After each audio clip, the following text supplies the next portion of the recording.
बिस्मिल्लाहिर्रहमानिर्रहीम। अस्सलाम वालेकुम। उम्मीद है आप सब लोग खैरियत से होंगे। आज हमने जो टॉपिक कवर करना है that is very very important and technical topic as well. और हम आज, जैसा कि आपको नज़र आ रहा है, आज हम बात करेंगे territorial jurisdiction under the provisions of CPC. Pecuniary jurisdiction के ऊपर मैंने प्रीवियसली लेक्चर रिकॉर्ड किया था, जहां पर मैंने ये बताने की कोशिश की कि सबसे पहले तो जुरिस्डिक्शन क्या होती है।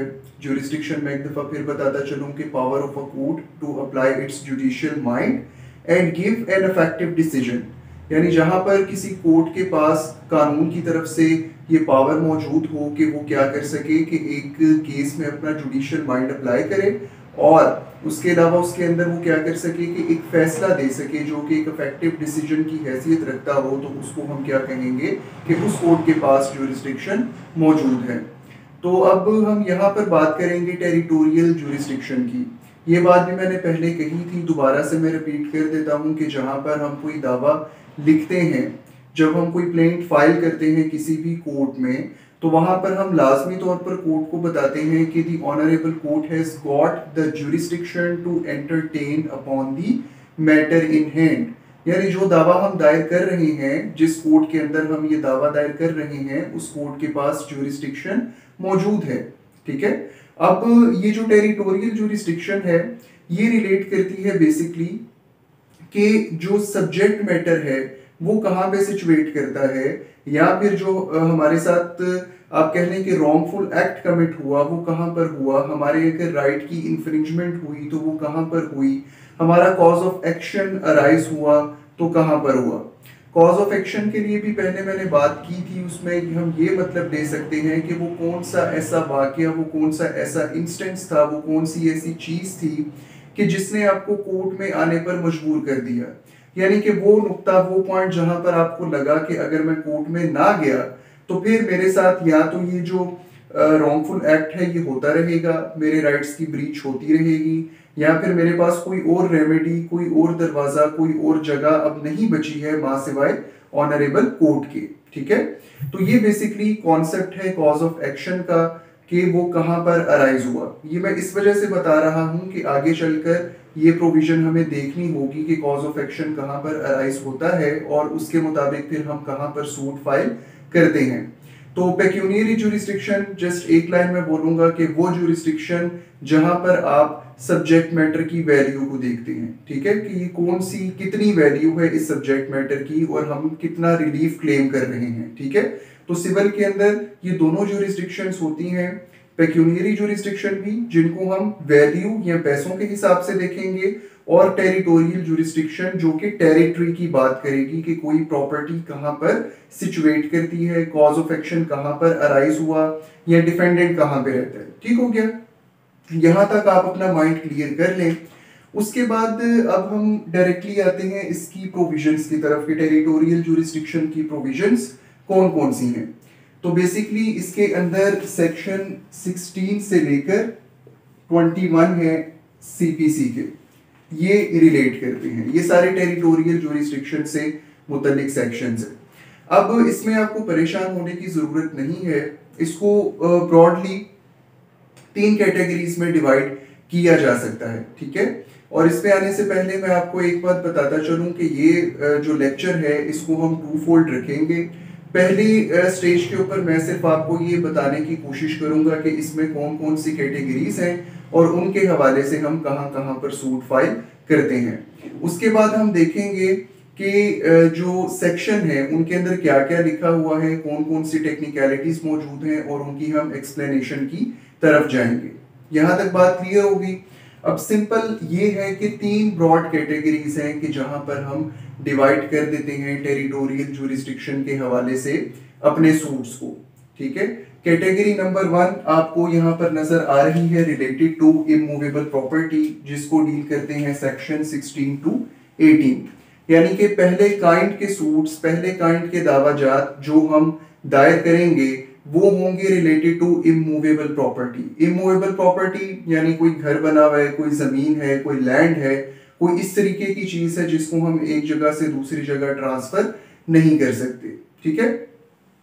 तो जायदाद से मुतल्लिक जो मामलात होते हैं नॉर्मली वो इसके अंदर फॉल करते हैं, और एक बात बड़ी क्लियरली आपको हमेशा याद रखनी है कि जहां पर इन तीनों कैटेगरीज में कोई भी डिस्प्यूट आएगा या फिर ये ओवरलैप करती हुई नजर आएंगी, वहां पर हमेशा आपने याद रखना है कि सेक्शन 16 प्रीवेल करेगा। ठीक है, इमूवेबल प्रॉपर्टी से रिलेटेड मुकदमा, दावा, सूट आप वहीं पर फाइल करेंगे जहां पर इमूवेबल प्रॉपर्टी सिचुएट करती है।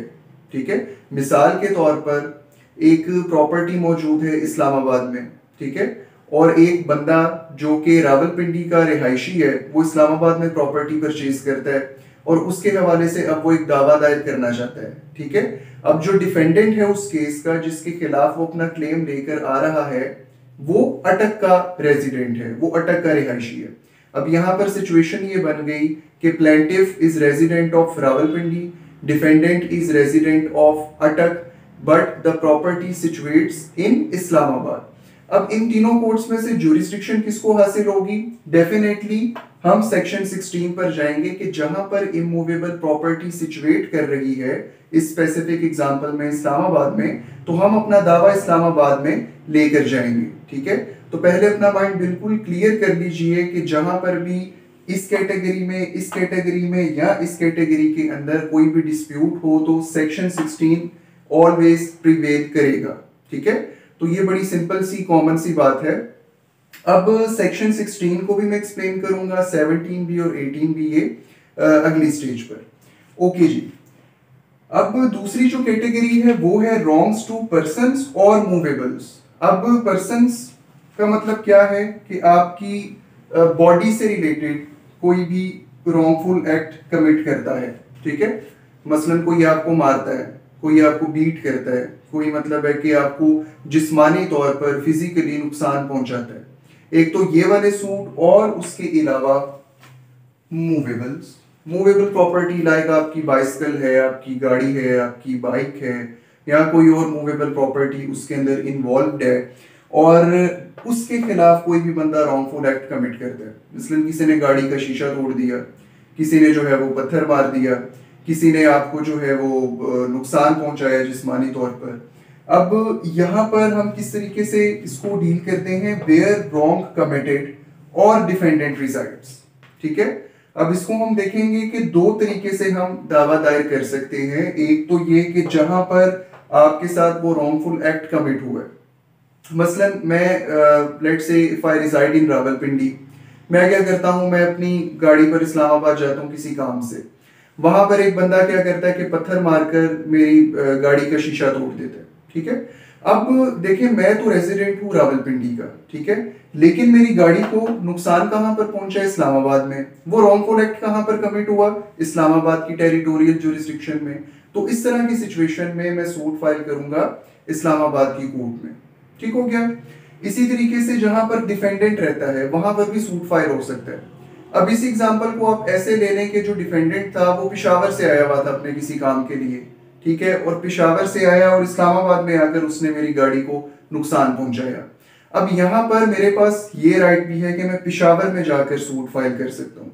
इसको आपने कंफ्यूज नहीं करना, सूट एक ही फाइल होगा, दावा मैं एक ही दायर करूंगा। या तो मैं उसको इस्लामाबाद में कर लूंगा जहां पर वो रॉन्गफुल एक्ट कमिट हुआ है, या फिर मैं उसको पेशावर में लेकर चला जाऊंगा, पेशावर की कोर्ट में जहां पर डिफेंडेंट की रेजिडेंस मौजूद है। ठीक है, तो ये इस तरीके से कैटेगरी बी शामिल हम इसको कर लेंगे। ओके, उसके बाद हमारे पास तीसरी कैटेगरी जो गिवन है जिसको डील करता है सेक्शन 20। ये सेक्शन 20 में आता है और ये सेक्शन 19 में फॉल करता है। ओके, अब सेक्शन 20 में ऑल अदर सूट्स, यानी कि एक स्पेसिफिक कैटेगरी उसने हमें यहाँ पे दे दी इमूवेबल प्रॉपर्टी वाली, एक स्पेसिफिक कैटेगरी उसने हमें यहाँ पे दे दी जहां पर रॉन्ग्स टू पर्सन्स हैं या मूवेबल्स हैं। ठीक है, तीसरी कैटेगरी ऑल अदर सूट्स। अब ऑल अदर सूट्स में जितने भी सिविल सूट्स हैं, जितनी भी उनकी काइंड्स हैं, वो सारी की सारी यहाँ पर आ जाएंगी। ठीक है, एक दो छोटी छोटी मैं आपको एग्जांपल्स दे देता हूं। लेट से कि आप कोई भी दावा दायर कर रहे हैं जहां पर ब्रीच ऑफ कॉन्ट्रैक्ट हुआ। ठीक है, यानी आपने किसी और पार्टी से कॉन्ट्रैक्ट किया और उस पार्टी ने क्या किया? ब्रीच कर दी। ठीक है, अब इस कैटेगरी के मुताबिक जहां पर कॉज ऑफ एक्शन होली और पार्टली अराइज होता है, या फिर यहाँ पर भी डिफेंडेंट की रेजिडेंस के ऊपर हम जाएंगे। जो ब्रीच करने वाला आदमी है, बंदा है, वो कहाँ पे रहता है हमें ये देखना होगा, ठीक है, वहां पर हम अपना दावा लेकर जाएंगे। या फिर कॉज ऑफ एक्शन कहाँ पर अराइज हुआ है। अब इसकी मैं आपको एक एग्जांपल दे देता हूँ। मेरा अपना एक पर्सनल केस है। उसके अंदर क्या होता है कि एक एग्रीमेंट होता है लाहौर के अंदर, ठीक है, एक बंदा अपनी फ्रेंचाइज दे रहा है, उसकी फ्रेंचाइज इस्लामाबाद में भी है, वो बाकी शहरों में भी मौजूद है, ठीक है। अब उधर बैठकर एग्रीमेंट हो गया, अब उसने एक फ्रेंचाइज ले ली इस्लामाबाद के अंदर, लेकिन उसने क्या किया, टर्म्स एंड कंडीशंस की वॉयलेशन की। अब यहाँ पर क्वेश्चन पैदा हो गया कि सूट कहाँ पर फाइल करेगी पार्टी जो कि एग्रीव्ड है। अब यहाँ पर कोर्ट ने ये डिसाइड किया कि नहीं, प्रॉपर जो आपकी टेरिटोरियल ज्यूरिसडिक्शन बनती है वो इस्लामाबाद की बनती है। क्यों बनती है? क्योंकि जो कॉज ऑफ एक्शन है वो वहां पर अराइज हुआ, जो कि ब्रीच थी उस कॉन्ट्रैक्ट की, टर्म्स एंड कंडीशन को जो ब्रीच किया गया वो आपने इस टेरिटोरियल ज्यूरिसडिक्शन इस्लामाबाद में बैठकर किया, ठीक है। इस वजह से इस्लामाबाद की कोर्ट को टेरिटोरियल ज्यूरिसडिक्शन हासिल होगी टू एंटरटेन दी केस। यहां तक मेरी बात क्लियर हो जानी चाहिए। एक और एग्जांपल मैं इसके लिए आपको दे देता हूं। Order 37 suit for recovery on the basis of negotiable instruments. इसके ऊपर एक बड़ा डिटेल्ड लेक्चर मेरा ऑलरेडी मौजूद है। यहाँ पर बात करने का मकसद ये है कि नेगोशिएबल इंस्ट्रूमेंट्स आम जबान में जैसे चेक्स होते हैं, आपने किसी बंदे को पेमेंट करनी है, कोई ऑब्लिगेशन फुलफिल करनी है, आप सिर्फ उसको क्या करेंगे, चेक दे देंगे कि आप जाओ कैश करवा लो, अपने पैसे रिकवर कर लो। और अगर वो चेक के जरिए से भी रिकवर ना हो या चेक बाउंस हो जाए तो उसमें हमारे पास दोनों रेमेडीज, क्रिमिनल भी होती है 489F, उसके अलावा हम सिविल रेमेडी में भी आ सकते हैं। ऑर्डर 37 है सीपीसी का, suit for recovery on the basis of negotiable instruments. ठीक हो गया। अब यहां पर बात करने का मकसद ये है कि चेक आपने कहीं पर भी रिसीव किया हो, लेकिन आप क्या करते हैं कि आप उसको लेकर चले जाते हैं एक बैंक में, और वो जो बैंक है वो किसी और टेरिटोरियल ज्यूरिसडिक्शन में सिचुएट करता है।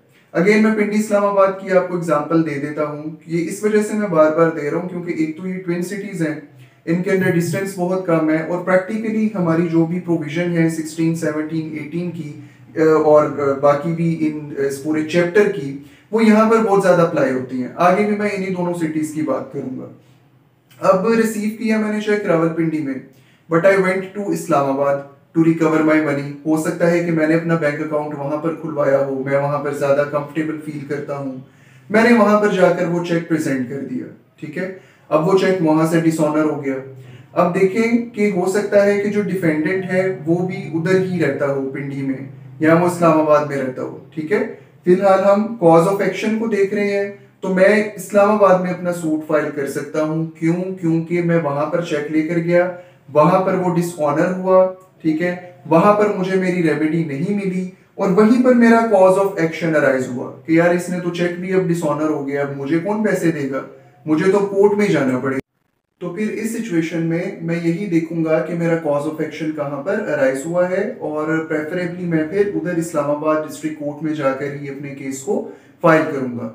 अब यहाँ पर दूसरा ऑप्शन भी मेरे पास अवेलेबल है, और वो है डिफेंडेंट की रेजिडेंस, कि डिफेंडेंट कहाँ पे रिजाइड करता है। तो मैं फिर दोनों में से किसी एक जगह पर केस फाइल अपना कर दूंगा। तो ये बेसिकली हमारे पास सेक्शन 16, सेक्शन 19 और सेक्शन 20 की प्रोविजंस थी, और इसके अंदर आपको परेशान होने की जरूरत नहीं है। सिर्फ यही 3 कैटेगरीज हैं जिसके ऊपर अभी मैंने बात की है, और ये 3-4 चीजें मैं एक दफा जल्दी से रिपीट कर देता हूं कि एक तो हम वहां पर सूट फाइल कर सकते हैं कि जहां पर इमूवेबल प्रॉपर्टी मौजूद है, या फिर हम डिफेंडेंट की रेजिडेंस जहां पर है सेक्शन 19 और 20 के केसेस में वहां पर सूट फाइल कर सकते हैं। इसके अलावा हम सेक्शन 19 में जहां पर रॉन्ग कमिटेड हुआ टू द पर्सन और टू द मूवेबल, वहां पर हम फाइल कर सकते हैं, या फिर जहां पर कॉज ऑफ एक्शन अराइज हुआ सेक्शन 20 में। तो इसके पार्ट 2 को आप लाजमी फॉलो कीजिए, उसमें मैं इन सारे सेक्शंस को डिटेल से एक्सप्लेन करूंगा, उनकी टेक्निकलिटीज के ऊपर बात करूंगा।